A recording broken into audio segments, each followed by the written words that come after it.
AITA for not letting my stepson 12 live with us?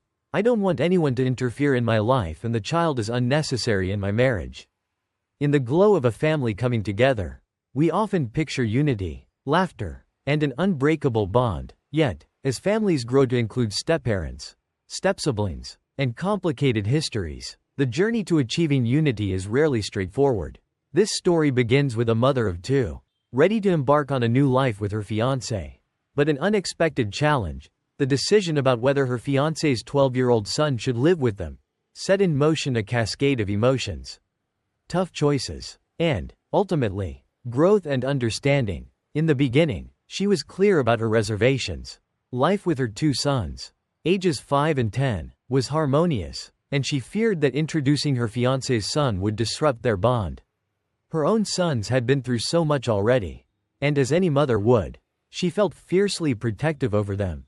Her fiancé's son had shown some behavioral issues, a competitive streak, and an uneasy relationship with her younger son during weekend visits. These experiences compounded her hesitation, leading her to ask, would she be doing her sons a disservice by welcoming this new child into their daily lives? She confided in her mother, who offered her a new perspective. Families, by nature, are diverse and layered, and a shared home could provide stability and growth for all. It was a turning point, but it didn't resolve her fears. Instead, it created a profound inner conflict, prompting her to reconsider not only her role as a mother but also her potential as a stepmother. Let's delve deeper into these fears and the many layers that shaped her decision. Imagine her worry when she saw her future stepson's intense competitiveness with her older son. The two boys often clashed over games, with the stepson going out of his way to win and taunt his soon-to-be stepbrother. For her, it wasn't just sibling rivalry, it felt like a premonition of the tension that could arise in their blended family. Her heart sank at the thought of her gentle 10-year-old feeling inadequate or belittled in his own home. And she wondered if her decision might cast a lasting shadow on their close-knit bond. Her younger son was another story entirely. At just 5, he was still shy and vulnerable. She recalled a specific incident during a weekend visit when her stepson had reluctantly accompanied the younger boy to the bathroom at a park. The stepson's visible hesitation and discomfort in helping his little stepbrother to be heightened her concern. Would he ever truly embrace her sons as family? Or would they always remain an unwelcome reminder of the life his father was building without him? The influence of these specific interactions can't be underestimated, especially in light of her fiancé's optimism. He believed that his son's behavior was typical for his age and that, given time and guidance, he would adapt and flourish in a family setting. Yet, as she observed these tensions, her mind filled with concerns. What if his presence disturbed the calm, loving atmosphere she had worked so hard to create for her children?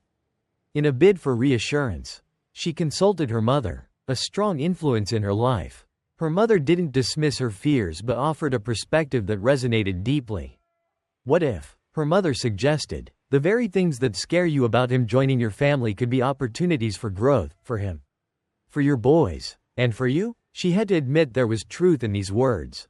She had never imagined herself in this position, taking on the role of a stepmother. Her love for her fiancé was unwavering, and she knew his son was an inseparable part of him. But was she ready to shoulder the added responsibility, especially if it came at the cost of the environment she had nurtured for her sons? In a moment of deep self-reflection, she realized her protective instincts had blinded her to the stepson's perspective. Here was a young boy, asking for nothing more than to be part of a family, a real, living, breathing family that he could call his own. Unlike her sons, he hadn't had the experience of a stable home with two parents who loved him unconditionally. Her fiancé's son had come from a different world, one where he was used to being a visitor rather than an integral member of the household. So, with a heart heavy with doubt but also newly determined, she decided to take a leap of faith. She would welcome him into their home and begin the process of truly building a blended family. This decision marked the beginning of a transformative journey, one that would challenge her, her fiancé, and all three children. They embarked on the search for a new house where each child could have their own space, setting the foundation for shared memories and, hopefully, a shared sense of belonging. However, her concerns were far from over. Even as they moved forward, the delicate issue of discipline hung over them. She knew that as a stepmother, enforcing rules could be fraught with misunderstandings. Together, she and her fiancé decided on a clear set of household rules to ensure fairness and consistency. Hoping that this approach would prevent any feelings of injustice. The plan was simple but vital: communicate, adapt, and always be mindful of each child's unique needs. As the new family settled in, she continued to wrestle with her own feelings. She was surprised at how fiercely protective she had become, not only of her biological sons but also of her stepson. His quiet moments of adjustment, the way he tried to fit in, and his attempts to bond with his new brothers didn't go unnoticed. Gradually, she began to see him not as a potential threat to her sons but as another child who needed her love and support. One afternoon, her stepson and her eldest son found themselves engrossed in a game of chess.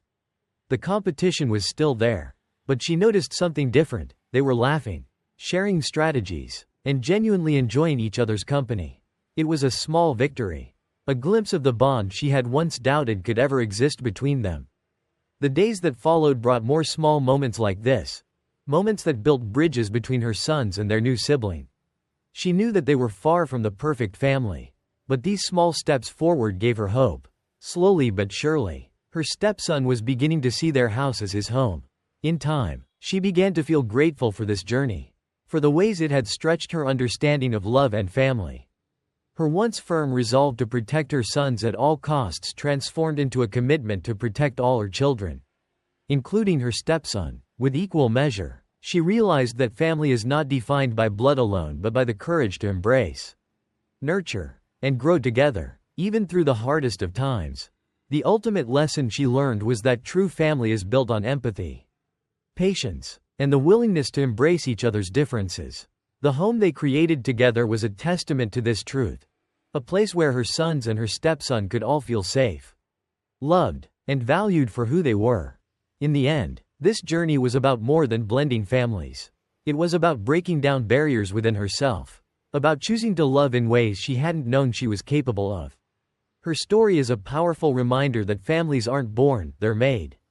With every choice, every compromise, and every act of kindness. As they continue to grow, they will face challenges, but they'll do so together, united in the commitment to be more than just individuals sharing a house. They'll be a family. My husband accused me of murder out of the blue, and now our marriage is falling apart. How can I salvage our relationship and rebuild trust?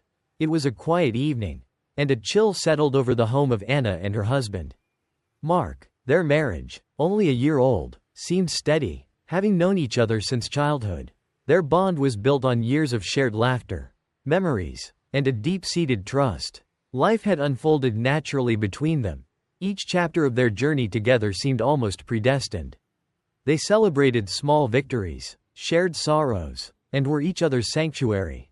But beneath that seemingly idyllic surface, an unforeseen shadow loomed, threatening to dismantle the very foundation they had built. The sorrow of Mark's family lingered. 6 months prior, his sister, Lila, had died in a tragic accident. She'd fallen down the stairs at the family home, an event so sudden and senseless that it still seemed surreal. The grief was raw, a reminder of life's capricious nature. And Anna, having shared a close bond with Lila, mourned her loss deeply alongside Mark and his family. In those fragile days following the accident, Anna had been the last to see Lila alive, a fact that weighed on her heavily. They'd exchanged a few words, a warm hug, and nothing more, and that brief encounter, so fleeting and ordinary, would later haunt Anna in ways she could never have imagined. At first, Mark appeared to cope in a way that seemed normal, grieving but composed, leaning on Anna and his family for support. Yet over time, subtle changes in his demeanor surfaced. He would bring up small details about Anna's final moments with Lila, probing her with questions that seemed trivial yet repetitive. The inquiries initially appeared like part of his grieving process, a way to grasp the incomprehensible. But then, he began demanding specifics that Anna struggled to recall. What exactly Lila had been wearing, the exact words exchanged, the precise position they'd stood in the room. His tone grew colder, and his gaze sharper, as if hunting for some hidden truth. The night came when everything unraveled. In front of his parents, Mark exploded, accusing Anna of something so unimaginable it left her stunned. He claimed she had murdered Lila, The room fell silent as his accusations rang out. He spoke with such conviction that, for a fleeting moment, Anna wondered if she had misremembered her last encounter with Lila. But reality quickly settled in, and shock transformed into horror as Mark accused her of pushing his sister down the stairs in a fit of rage. All due to supposed messages Anna had found on his phone. He painted a grim tale of confrontation and betrayal, suggesting that the death wasn't an accident but an act of malice. As the accusations poured out, Anna's world shattered. She knew she had never seen any mysterious messages between Mark and Lila. Nor would she have had a reason to confront her dear friend. Her love for Mark was unshakable, her devotion to his family genuine, but the doubts his words planted took root. She couldn't fathom how he could believe such a story or why he would think she was capable of such violence. Overwhelmed and isolated, Anna turned to Mark's mother, hoping for an ally or some explanation. But his mother, though equally shocked, had no answers and distanced herself from the situation, struggling to understand her son's behavior. Days turned into weeks, and Mark remained with his parents, refusing any contact with Anna. The silence was deafening, and Anna's once stable world now teetered on the brink of collapse. Haunted by his accusations, Anna took advice from online friends who insisted she document everything and consider legal protection. She reflected on whether Mark might be experiencing a mental health crisis. Despite her love for him, she couldn't ignore the damage his accusations were causing. She sought a lawyer's counsel and began keeping records of their conversations, desperate to protect herself in case he took his claims to the police. When Mark's outburst spilled onto social media, Anna felt the sting of public humiliation. His accusations, now visible to friends and family, threatened to ruin her reputation. To clear her name, she posted the messages Mark had accused her of finding, revealing that there was nothing suspicious or incriminating about them. The truth, she hoped, would put an end to his allegations. As she pieced together fragments of their relationship, Anna began questioning if there was more beneath the surface. Her suspicions were soon confirmed. Unbeknownst to her, Mark had recently discovered hidden debts left by Lila, a financial strain that had escalated his grief into paranoia. This financial burden created a toxic blend of fear and guilt, warping his perception until he convinced himself of Anna's guilt. He feared exposure, perhaps even punishment, and had crafted a narrative to protect himself by deflecting blame. Through her journey, Anna came to understand the limits of her love and trust. She saw how unresolved guilt and fear could cloud judgment, leading people to act in irrational ways. Ultimately, she recognized that Mark's accusations, though rooted in his pain, were a manifestation of deeper issues she could not fix. The foundation of their relationship was irreparably fractured, not by the tragedy itself but by his refusal to face his inner demons. In her final act of self-preservation, Anna chose to walk away. The love they once shared could not survive under the weight of betrayal and mistrust. Through her ordeal, she discovered her strength and the importance of protecting one's sense of self. Anna's journey reminds us that sometimes, despite the love we hold for others, we must recognize when a relationship has become toxic and find the courage to let go. As she stepped away from the life she had once envisioned, Anna's story serves as a cautionary tale of how unchecked grief, guilt, and fear can corrode even the most cherished bonds, teaching us that healing requires honesty, both with oneself and with those we hold dear. My best friend claims I owe her everything I have, including my boyfriend. She thinks I wouldn't be successful without her. Is she right? There's a unique thrill to finding a friend who feels more like family. A person you've known since you were young, whose parents know yours, whose presence has been a steady anchor through the turbulent waters of youth. Such was my friendship with Jessie, my so-called best friend. We were the kind of friends who understood each other's quirks, shortcomings, and habits. Jessie was bold, outgoing, and exuded confidence. She had a magnetic personality and naturally fell into the role of a leader in our social circle.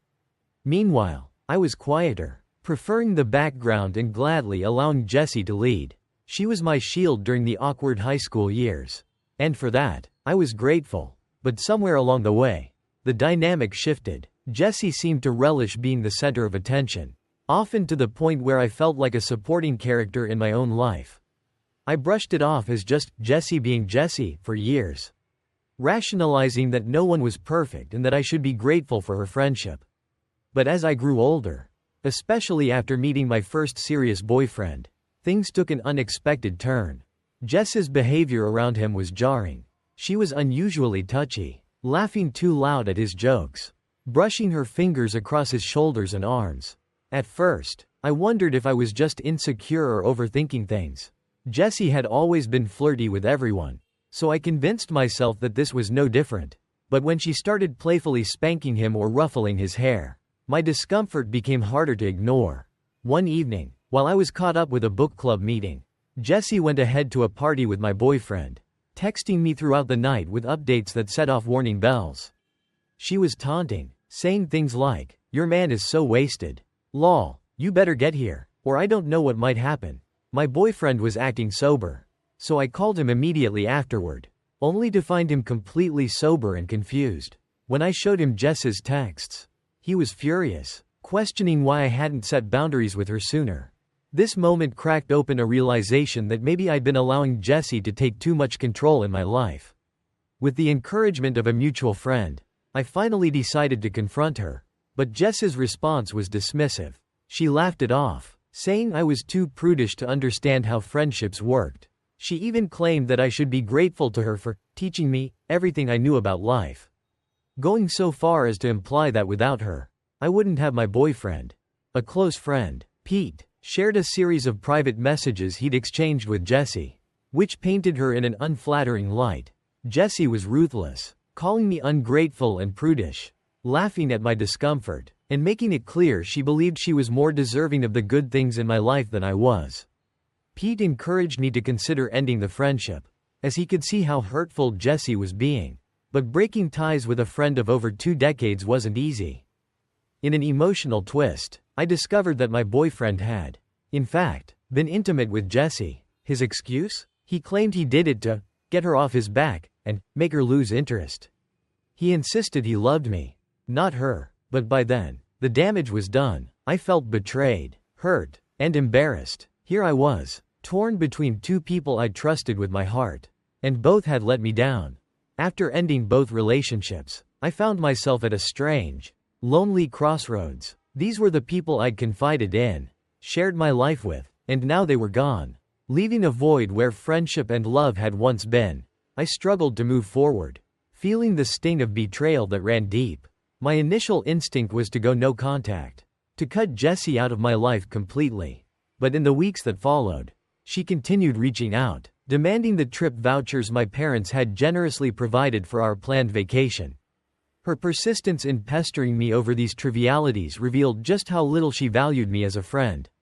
Instead, viewing me as someone who could serve her needs, I didn't give in, and with the help of my family and therapist, I began to see Jess's behavior for what it was: manipulative and self-serving. My therapist introduced me to the concept of the narcissist's prayer, a phrase that resonated deeply with Jess's actions. Narcissists often deflect blame, turning everything back on the victim to avoid responsibility. This revelation was pivotal, helping me understand that Jessie wasn't merely a flawed friend but someone who had used me to boost her ego and social standing. This experience has taught me the importance of setting boundaries and valuing myself. I realized that friendship and love must be built on mutual respect, not obligation or intimidation. Now, I'm determined to surround myself with people who genuinely care for me, who uplift rather than manipulate. My journey is far from over, but I'm on the right path, guided by the belief that I deserve authentic, healthy relationships.